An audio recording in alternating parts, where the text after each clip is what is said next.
Muy buenas tardes, que el Señor los bendiga ricamente. Estamos en otro encuentro de esto que es Escuela Bíblica Virtual para compartir temas éticos y morales actuales. Hoy vamos a hablar acerca de un tema muy importante: la mujer, el hombre y Dios.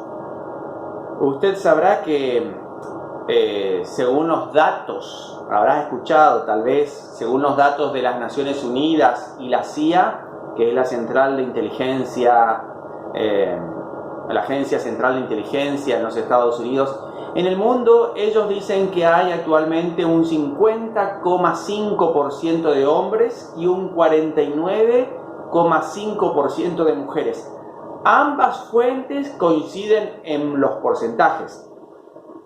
Ahora, teniendo en cuenta que la población mundial para este año que estamos viviendo, el año 2020, es de al menos 7.700 millones de personas, según el último informe demográfico de las Naciones Unidas. Como conclusión, de acuerdo a este porcentaje, que si hay 50,5% de hombres y las mujeres son el 49,5%, decir que en el mundo hay actualmente 77 millones más de hombres que de mujeres en este año 2020. Aquí tenemos un cuadrito donde usted puede ver la diferencia. El color celeste representan a los hombres, por supuesto, y el color rosa representan a las mujeres por grupos de edades, ¿sí? Al nacer vemos allí en la parte de abajo, luego de 0 a 14 años, hay más varones, nacen más varones que mujeres. Lo mismo ocurre en la franja de 15 a 24 años, hay más varones que mujeres. En la franja de 25 a 54 también hay más varones que mujeres. En la franja de 55 a 64 hay más mujeres que varones. Y lo mismo ocurre en la franja de 65 años en adelante, hay más mujeres que varones. Es decir que la pregunta que nos hacemos hoy es: ¿cuántos hombres y mujeres hay en el mundo actualmente? Bueno, el número de personas que habitan en el mundo sigue creciendo, un 1,15% según el año 2017, ¿no? Y como más crece, más acentúa la diferencia entre los dos sexos. Hoy en día existen en todo el planeta unos 67 millones más de hombres que de mujeres. Y es la mayor diferencia jamás registrada entre los dos sexos. 49 mujeres por 51 hombres.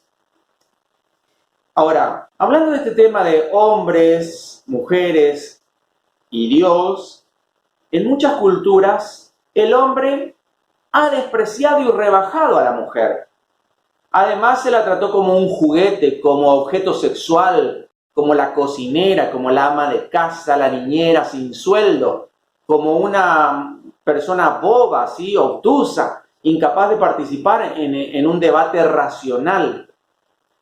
Sus capacidades no fueron valoradas, su personalidad fue sofocada, su libertad fue cercada, ¿no? Y su servicio explotado en algunas áreas y negado en otras áreas. Ahora, por eso es que surge este movimiento feminista, ¿sí? Dada que la historia de la opresión de la mujer es tan antigua y tan mundialmente generalizada que evidentemente hace falta una reparación de ese mal por parte de la sociedad dominada por el hombre. Platón, un filósofo, dijo lo siguiente: él creía que el alma está presa en el cuerpo y que es liberada luego para reencarnarse. Y él sugirió un destino de un hombre malo, que la reencarnación sería en una mujer, como desprestigiando, ¿no? Bien, los judíos también tenían su forma de interpretar todas estas cosas, ¿no? Con respecto a la mujer. Fíjense que ellos en un libro de oraciones, en la oración matinal judía, decía: todo hombre judío daba gracias a Dios cada día porque no lo había creado un gentil, un esclavo ni una mujer. En la ley judía, una mujer no era una persona, sino que era una cosa. No tenía ningún derecho legal. Era una posesión del marido y él podía hacer con ella su voluntad. Ahora, En cuanto al valor de la mujer, ¿no? El desperdicio influenciado que también expresaron hacia la mujer algunos padres de la iglesia lo podemos encontrar. ¿Quiénes son los padres de la iglesia? Fíjense que cuando los apóstoles murieron, los pastores de las ciudades más prominentes, a eso se les llamó los padres de la iglesia, porque ellos eran los que tomaron las riendas del cristianismo y de la fe cristiana, ¿no? Y ellos dijeron acerca de las mujeres, ¿no? Eres el portal del diablo, quien deseyó aquel árbol prohibido. Fuiste la primera en desertar de la ley divina. Eres aquella que persuadió a aquel a quien el diablo no se atrevió a atacar. Con cuánta facilidad destruiste la imagen de Dios, el hombre. A causa del castigo que te merecías, la muerte, hasta el Hijo de Dios tuvo que morir. ¿Escuchó usted esa expresión como desprestigiando al género femenino, a la mujer? Acá vemos entonces que el lugar de la mujer en la sociedad fue en un principio muy cuestionado, ¿no? Pero ha ido cambiando rápidamente, especialmente en la zona de Occidente, ¿sí? En Occidente la mujer se ha emancipado de la mayor parte de las restricciones que anteriormente se le habían impuesto. Ha obtenido, por ejemplo, el derecho al voto, gracias a la valiente acción de las mujeres sufragistas. El grupo feminista es el que encabezó y propulsó todas estas cosas. En muchos países, en teoría, las mujeres reciben o tienen igual sueldo por el mismo trabajo que los hombres. En Gran Bretaña, por ejemplo, la ley de la eliminación de la descalificación sexual se aprobó en 1919, les permitió acceder a casi todas las profesiones a las mujeres, a las funciones e inclusive a los puestos públicos. En la década del 60 solo había dos ámbitos de los que se las excluía a las mujeres: la Bolsa de Valores de Londres y el otro lugar era la ordenación al ministerio en las iglesias históricas. En 1973, la Bolsa de Valores cambió, capituló esto, ¿no? Actualmente, solo la ordenación en algunas iglesias está vedada a las mujeres. Hoy ya es más abierto eso. Entonces, llegamos a la conclusión de que la influencia del feminismo ha conseguido promover derechos de las mujeres, incluido, como bien dije recién, el derecho al voto, ocupar cargos públicos, trabajar, ganar el mismo salario, poseer propiedades, recibir educación, firmar contratos, tener los mismos derechos dentro del matrimonio y la licencia por maternidad. Las feministas también han trabajado para asegurar derechos reproductivos e integración social y para proteger a mujeres y niñas de la violación, el acoso sexual y la violencia doméstica. Los cambios en las normas de vestimenta y las actividades aceptables para las mujeres a menudo han sido parte de los movimientos feministas. Usted conocerá de esto por las noticias que se ven y se escuchan, ¿no? Ahora, las mujeres padecen injusticia social sistemática por causa del mismo sexo, ¿no? De su sexo. Y por lo tanto, el grupo feminista es un movimiento por la eliminación de la injusticia basada justamente en el sexo, en ser mujer, ¿sí? Ahora, toda denuncia de injusticia y toda demanda de justicia debe alertar a los cristianos, a nosotros, ¿sí? Pues, ¿por qué? Bueno, porque la justicia es uno de los derechos que vienen de Dios mismo. La justicia es un derecho que viene de Dios mismo.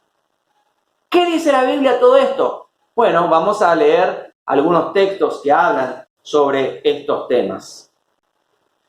En su Biblia, busque por favor Génesis 1:28. Génesis 1:28, en el primer libro de la Biblia, allí dice Dios: y los bendijo Dios, y les dijo: fructificad y multiplicaos, llenad la tierra y sojuzgadla y señoread en los peces del mar y en las aves de los cielos y en todas las bestias que se mueven sobre la tierra. Y el verso 27 es un versículo muy lindo porque dice, y creó Dios al hombre a su imagen. A imagen de Dios lo creó, varón y hembra los creó.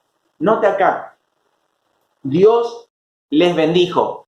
Vemos acá la igualdad, ¿sí? Le bendijo a los dos. ¿Y cuál es la resolución divina que Dios establece? Mira, allí dice en el versículo 26, Génesis 1:26, hagamos al hombre. Dios, en la Trinidad, ¿sí? El Padre, el Hijo, el Espíritu Santo, hablan, toman una resolución divina. Hagamos al hombre y señoree, ¿sí? Otra de las cosas que vemos en este texto también es lo que dice con respecto allí en cuanto a la creación divina. Dios creó, y creó Dios al hombre a su imagen y a su semejanza. ¿A quién? ¿Al hombre solamente le puso la imagen y la semejanza? No, le colocó la imagen y la semejanza a los dos, ¿sí? A ambos, mujer y varón, tienen la imagen de Dios. Y aparte, mire el versículo 28, Dios los bendice, ¿sí? Dios los bendice a ambos. Dice allí, y los bendijo Dios. Comienza diciendo el versículo 28, hay una bendición divina, y la bendición divina dice, fructificar, llenar la tierra, sojuzgarla. Entonces, el énfasis recae en tres verdades fundamentales acerca de los seres humanos. Primero, que Dios los creó y los hace a su propia imagen. Segundo, los creó y los crea, varón y mujer, ¿sí? Les encomendó y les encomienda la agradable tarea de la reproducción. Y les dio, o actualmente les da dominio sobre la tierra y sobre los seres vivos. De manera que desde el principio el hombre fue varón y hembra. Y el hombre y la mujer por igual fueron beneficiados de la imagen de Dios y del mandato de gobernar la tierra. En el texto, aquí no hay ninguna sugerencia de que uno de los dos sexos se asemeje más a Dios que el otro. Ni de que uno de los sexos tenga mayor responsabilidad sobre la tierra que el otro. De ninguna manera, ¿no? La imagen de Dios y la mayordomía de la tierra, esas dos cosas que no deben confundirse, si bien están ligadas entre sí, fueron compartidas por igual, ya que ambos sexos fueron creados por Dios y a semejanza de Dios. Ambos sexos, el varón y la mujer, son portadores de la imagen de Dios. Esto parecería incluir no solo nuestra humanidad, la auténtica naturaleza humana que refleja la grandeza divina, ¿no? Sino también nuestra pluralidad, ¿sí? Nuestras relaciones de amor que reflejan la unión entre las personas de la Trinidad, ¿sí? Y aún nuestra sexualidad, al menos en el sentido más amplio, ¿sí? No hay derecho de alterar el texto bíblico argumentando que a veces el lenguaje refleja una parcialidad machista, solo al hombre, solo el hombre le encomendó, solo el hombre es el responsable de trabajar y de hacer las cosas y el hombre es el quien fue creado de imagen. No. Bien, el texto es bien inclusivo para los dos, ¿sí? Para el hombre y para la mujer. Fíjense, llamar a Dios Padre y Madre y a Jesucristo su único descendiente, only child, en inglés se dice esa expresión, significa dejar de lado la experiencia de las enseñanzas de Jesús, quien se dirigía a Dios llamándolo Abba Padre, y se reconocía a sí mismo como el Hijo, y nos enseñó a decirle a Dios, Padre nuestro que estás en los cielos, ¿sí? ¿Por qué les hablo de esto? Porque por ahí usted habrá escuchado enseñanzas acerca de que Dios también es una madre, ¿sí? Actúa como una madre. Ahora, yo quiero mostrar algunos pasajes bíblicos que se reflejan a Dios en términos femeninos, en términos maternales, donde esos textos echan luz, pero sobre la naturaleza de la paternidad de Dios, ¿sí? No hablan de que Dios sea femenino.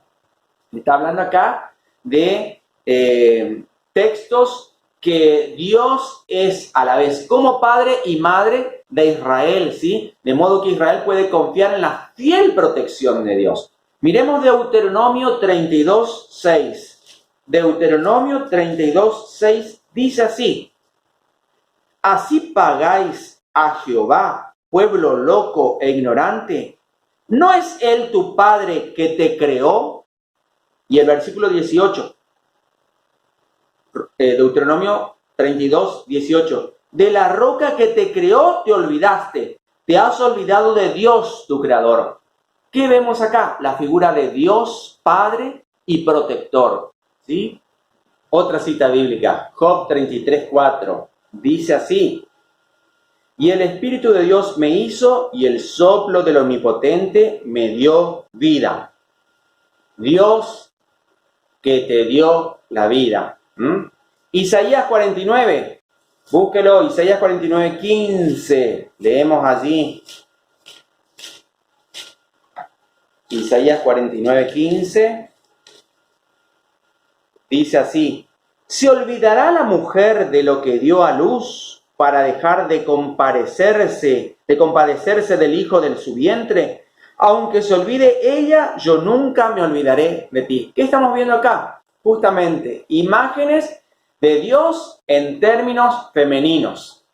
Aunque una madre humana sea capaz de olvidar a su hijo que dio a luz y dejar de amarlo, Jehová nos promete: yo nunca me olvidaré de ti. Otra cita bíblica en el mismo libro de Isaías, capítulo 66, el último capítulo de Isaías. Isaías 66, 13 dice así: como aquel a quien consuela su madre, así os consolaré yo a vosotros, y a Jerusalén tomaréis consuelo. Nota aquí el consuelo y el amor para con su pueblo son inagotables. Y dice: así como la madre consuela a sus hijos, ¿sí? El Salmo 131, un salmo cortito. Salmo 131 dice: Jehová no se ha envanecido mi corazón, ni mis ojos se enaltecieron, ni anduve en grandezas, ni en cosas demasiado sublimes para mí. En verdad que me he comportado y he acallado mi alma. Y noten acá esto: como un niño destetado de su madre, como un niño destetado está mi alma. Espera, oh Israel, en Jehová, desde ahora y para siempre. Otra vez vemos la figura de un Dios de amor que consuela a sus hijos, ¿sí? Como una madre consuela a sus hijos. Ahora, Jesús también utilizó en el Nuevo Testamento figuras femeninas. Usted recordará ahí en Lucas capítulo 15, ¿sí? La parábola de la mujer que había perdido una moneda. Y así como un padre que había perdido a su hijo también, ¿sí? Vemos aquí a Dios comparado con una mujer, ¿sí? Que perdió la moneda. Además, se comparó a sí mismo en su lamento por falta de arrepentimiento de Jerusalén. ¿Con qué se comparó? Con la gallina que quiere reunir a su pollito debajo de sus alas. Mírenlo allí en Mateo 23, 37, ¿sí? Así que la Biblia en adelante se afirma la igualdad básica de los sexos. Todo lo que es esencialmente humano, tanto en el varón como en la mujer, refleja la imagen divina que compartimos por igual. Asimismo, es compartido el llamado a gobernar la tierra, a cooperar con el Creador en el desarrollo de los recursos para el bien común. Entonces, esta igualdad original de los sexos, ¿qué pasó? Se distorsionó. ¿Cuándo? Con la caída. Parte del juicio de Dios por la desobediencia de nuestros progenitores lo constituyó el pronunciamiento sobre la mujer. Dios le dijo: tu deseo será para tu marido, y él se enseñoreará de ti.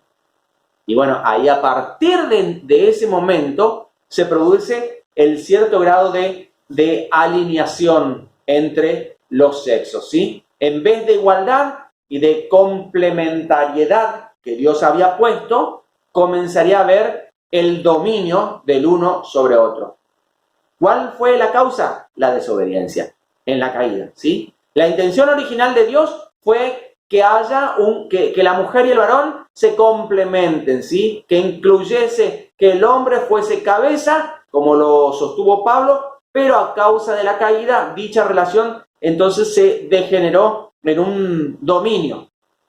Muy bien. En el Antiguo Testamento, el marido, fíjese que era el patriarca de su clan, ¿sí? Y era el señor, era el gobernante. Pero las mujeres no eran víctimas del desprecio ni de malos tratos, sino que se las consideraba parte integral de la comunidad del pacto. De modo que varones, mujeres y niños se congregaban para escuchar la lectura pública de la Torá, de la Biblia, ¿sí? Y para la adoración comunitaria. Mire lo que dice Deuteronomio 31, 12. Así encontramos, ¿sí? Deuteronomio 31, 12. Harás congregar al pueblo, varones y mujeres y niños y tus extranjeros que estuvieran en tus ciudades para que oigan y aprendan y teman a Jehová nuestro Dios y cuiden de cumplir todas las palabras de esta ley. Se daba suma honra al matrimonio, el cual tenía por modelo el amor del pacto de Jehová con Israel. Se celebraba la belleza del amor sexual, como el Cantar de los Cantares. Se ponderaban las capacidades de una buena esposa, como está allí en Proverbios capítulo 31. Se erigían como ejemplos dignos de admiración la vida de mujeres piadosas y emprendedoras. Y ahí encontramos a Ana, Abigail, Noemí, Ruth, Esther. Y constantemente se subrayaba la necesidad de cuidar a las viudas. Todo eso lo vemos allí en el Antiguo Testamento, ¿no? Ahora miren los profetas. Los profetas esperaban el tiempo del nuevo pacto, como la igualdad original, ¿sí? Entre los sexos, allí para que sea reafirmado eso, ¿no? La Biblia dice en Joel que Dios iba a derramar de su espíritu sobre todo género humano, hijos, hijas, siervos, siervas, inclusive, ¿sí? No existía una descalificación basada en el sexo, las mujeres no y los varones sí, no. Iba a derramarse el espíritu sobre toda carne, dice Joel capítulo 2. Ahora mire otra cosita. En Gálatas 4.4, Gálatas 4.4, el apóstol Pablo hace un marcado énfasis en la mujer. Gálatas 4.4 dice así: pero cuando vino el cumplimiento del tiempo, Dios envió a su Hijo, nacido de mujer y nacido bajo la ley, ¿sí? En la plenitud de los tiempos llegó Jesús, nacido de una mujer. Si bien las iglesias evangélicas o protestantes nos afanamos por evitar esa veneración exagerada de la Virgen María, como la que rinde la Iglesia Católica Romana y la Iglesia Ortodoxa, también deberíamos evitar el extremo opuesto de no honrarla en absoluto, ¿no? Hay que tener en cuenta que María tuvo un plan, María tuvo un propósito en los planes de Dios, ¿sí? Si el ángel Gabriel la llamó muy favorecida y a su prima Elizabeth la consideró bendita entre todas las mujeres, nosotros no deberíamos tener reservas en referirnos a ella en términos por causa de la grandeza de su hijo. No solo por el nacimiento de Jesús, de una mujer, restituyó a las mujeres la dignidad que habían perdido con la caída, sino que también su actitud, la actitud de Jesús hacia las mujeres. Fíjese, en los viajes a Jesús lo acompañaban los apóstoles, todos los hombres, pero también había un grupo de mujeres a quienes él había sanado. Y ellas colaboraban para sostener económicamente con sus recursos. En una oportunidad, junto al pozo de Jacob, Jesús habló con una persona que tenía 3 impedimentos. Era mujer, samaritana y pecadora. Sin embargo, Jesús entabló una verdadera discusión teológica con ella. No hizo discriminación por ser mujer. Algo similar sucedió con la mujer que había sido sorprendida en adulterio. Jesús fue amable con ella y se negó a condenarla. Asimismo, permitió que la prostituta se le acercara cuando él estaba a la mesa, ¿no? Para mojarle los pies con lágrimas y secarlos con su cabello y cubrirlos de besos. Jesús, entonces, lo vemos aquí como aceptando el amor de aquella mujer, interpretándolo como una gratitud por su perdón. Al aceptarla, arriesgó su reputación, e hizo caso omiso al silencio que su anfitrión había hecho en forma silenciosa, ¿no? Tal vez esos pensamientos que se le cruzaron allí al anfitrión donde Jesús estaba cenando en ese momento, ¿no? Quizás fue el hombre que trató con dignidad, fue el primer hombre que trató con dignidad a la mujer, Jesús. Anteriormente los hombres solo la habían usado. Sin embargo, Jesús fue el primer hombre que trata a esa mujer con dignidad. Bien, el apóstol Pablo también comprendía esto. ¿Y cómo lo demuestra? Lo demuestra en su declaración de los derechos y garantías de la libertad cristiana. Fíjese en Gálatas 3:28. Gálatas 3:28 dice: ya no hay judío ni griego, no hay esclavo ni libre, no hay varón ni mujer, porque todos vosotros sois uno en Cristo. Las personas de todas las razas y clases de ambos sexos son iguales ante Dios. No debe existir diferencias. El contexto es de justificación solo por gracia, solo por medio de la fe. Y Pablo declara que todos los que por fe están en Cristo son aceptados en igualdad de condiciones, son hijos de Dios por igual, sin distinción, sin discriminación, ni favoritismo por su raza, por el sexo o por la clase social a la que pertenezcan. Entendiendo esto, nosotros podemos rescatar el valor que tiene el ser humano en la Biblia. ¿Se da cuenta? ¿Sí? La mujer y el hombre fueron creados para ser complemento. Complemento, ¿sí? No pueden estar el uno sin el otro. Ambos se necesitan. Ambos se necesitan. Los hombres y las mujeres son iguales, pero a la vez no son idénticos. No se debe confundir igualdad con identidad. Somos diferentes y nos complementamos con las cualidades distintivas de nuestra propia sexualidad, nuestras capacidades psicológicas, así también como la parte fisiológica, ¿no? Ahora, hablando de la mujer, la maternidad es una vocación que viene de Dios, es una vocación, fíjese, vocación que viene de Dios y que requiere grandes sacrificios. Pero no es la única vocación de la mujer. Existen otras formas de servicio a la sociedad, igualmente significativas y altruistas, a las que quizás las mujeres estén llamadas, ¿sí? Mire lo que dice Génesis capítulo 2, verso 18 al 22. Leemos allí, Génesis 2, 18. Y dijo Jehová Dios: no es bueno que el hombre esté solo, le haré ayuda idónea.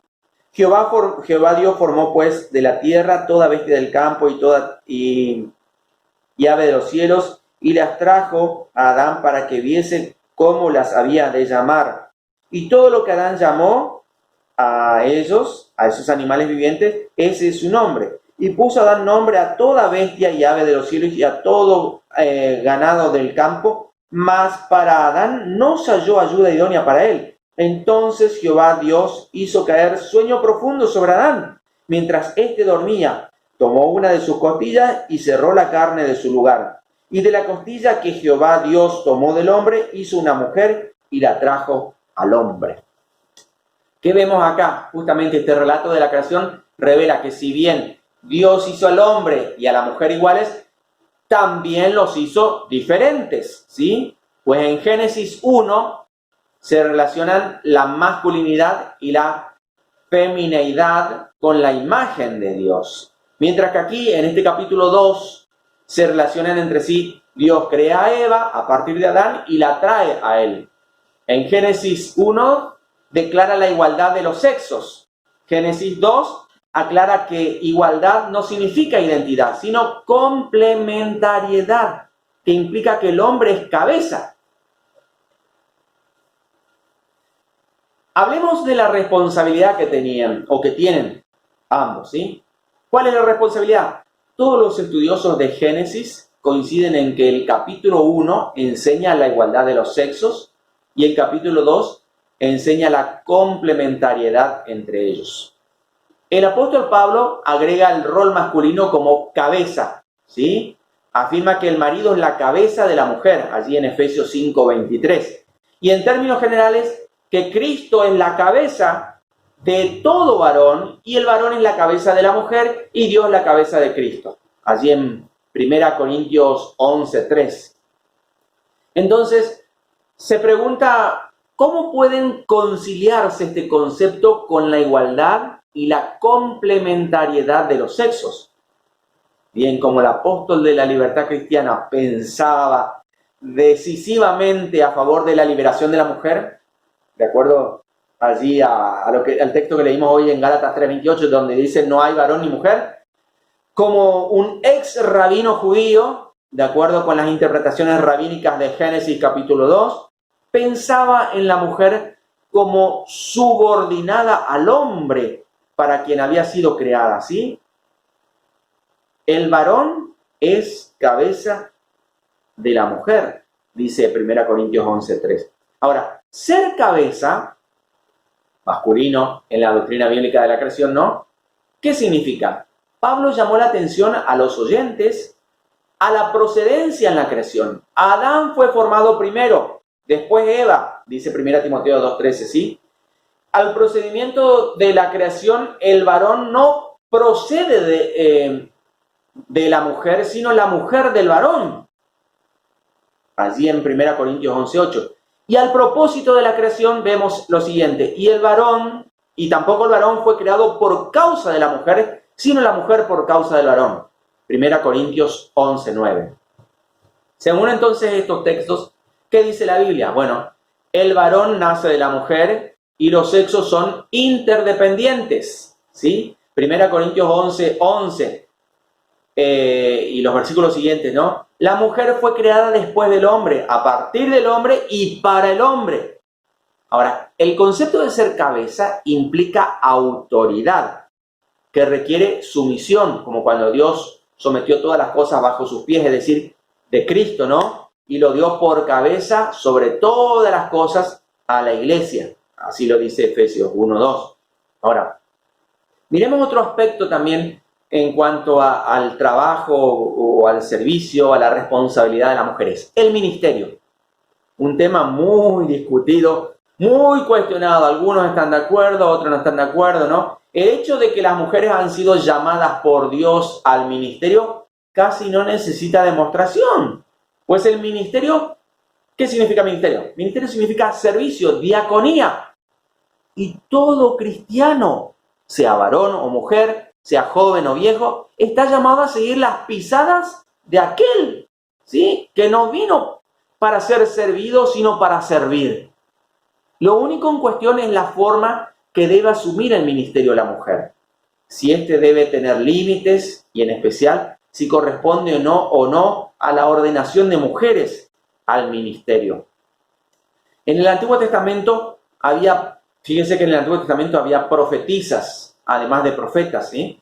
Y a quienes Dios llamó y envió para transmitir su palabra, como por ejemplo tenemos allí a Hulda en el tiempo del rey Josías, ¿sí? Antes de ella estaba María, la hermana de Moisés, fue llamada profetisa también, ¿sí? Y Débora fue más que eso, pues además gobernó a los israelitas durante varios años, resolvía los pleitos, los condujo en una batalla contra los cananeos. Encontramos en el Nuevo Testamento mujeres también. Si bien Jesús no tuvo mujeres apóstoles, las primeras personas a quienes se reveló después de la resurrección y encomendó las buenas noticias de su victoria fueron mujeres. Y allí en el libro de los Hechos y en las epístolas hay numerosas referencias a mujeres predicadoras y trabajadoras.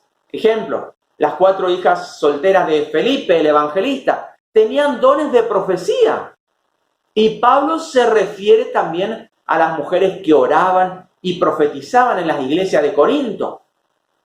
Al parecer, en varias oportunidades se hospedó en la casa de Aquila y de Priscila, ¿sí? A quienes él llamó mis colaboradores en Cristo Jesús. Y evidentemente Priscila, ¿sí?, era una activa sierva de Cristo, pues 2 veces se la menciona antes que a su marido.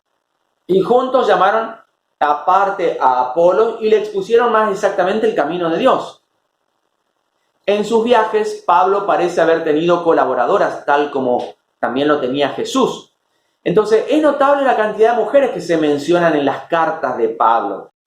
Encontramos allí a Evodia y Síntique, las describe como colaboradoras, un término que se aplicaba también a los hombres como a Timoteo, como a Tito, ¿no? Quienes combatieron juntamente conmigo el Evangelio, dice Pablo. Llegamos a la conclusión entonces que con estas ideas, ¿sí? Si Dios concede dones espirituales a las mujeres, lo cual hace, y por lo tanto las llama a ejercer sus dones para el bien común, lo cual hace, la iglesia debe reconocer los dones y la vocación que vienen de Dios y abrir a la mujer esferas de servicio adecuadas y ordenarlas, es decir, encomendarlas, autorizarlas para el ejercicio del ministerio que reciben de Dios, y al menos en situaciones de equipo, ¿no? De acuerdo con nuestras doctrinas cristianas de la creación y de la redención, Dios se propone que los miembros de su pueblo, a quienes concedió dones, alcancen la realización y no la frustración, y que su iglesia se vea enriquecida por el servicio. Muy bien, espero que Dios haya hablado. Vamos a orar, no debe existir peleas entre hombres y mujeres, porque Dios es uno y también quiere que los hombres y las mujeres sean uno. Señor, en esta noche te agradecemos por esta palabra que nos ha enseñado, nos ha instruido, nos ha guiado a poder entender, Señor, que en ti somos uno. Por eso, si hay rivalidad, competencia y acaso violencia también, Señor, como muchas mujeres sufren por causa de su género femenino, pedimos, Señor, que en este momento tú estés aparejando todas las cosas. Yo sé que estamos viviendo los últimos tiempos, donde, Señor, el mal va a abundar, pero también dice tu palabra que la gracia de Dios va a sobreabundar. Y es por eso que pedimos que tú toques los corazones donde hay violencia de género, Señor, para que haya unidad, para que haya perdón, para que haya restauración, para que no se discrimine a la mujer y para que no se la golpee a la mujer, sino que como cristianos entendamos que Dios hizo al hombre y a la mujer para que se complementen y para que cumplan la responsabilidad que Él les dio. Te pedimos esto en el nombre de Jesús, nuestro Señor. También te ruego por aquellas personas que están con necesidad en este momento, que tú bendigas sus vidas, que tú sanes los cuerpos, que tú proveas al que tiene escasez, que tú, Señor, arregles y acomodes la situación, Señor, en la familia. Oro, Padre, por la vida espiritual de cada hermano y hermana que está allí clamando. En el nombre de Jesús lo hacemos y creemos y confiamos que el que comenzó en nosotros la buena obra será fiel en terminarla. En el nombre de Jesús. Amén. Bien, queridos hermanos, el Señor los bendiga. Nos encontramos el próximo miércoles. Bendiciones.